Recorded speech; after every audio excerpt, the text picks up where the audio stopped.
How to reset or recover forgotten Messenger password.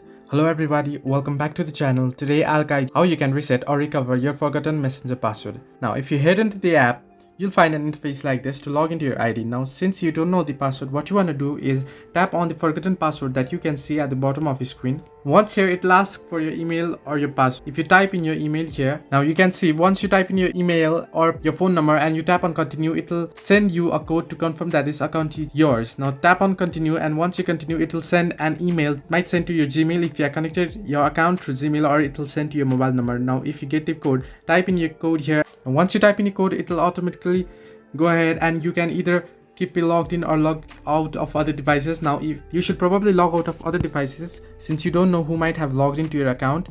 Now once you do this, it'll ask you to update password. Now let me type in my password real quick. Now you can see that I've typed in my password. Now tap on continue and you'll be able to reset your password. So this way you can reset your forgotten password on Messenger.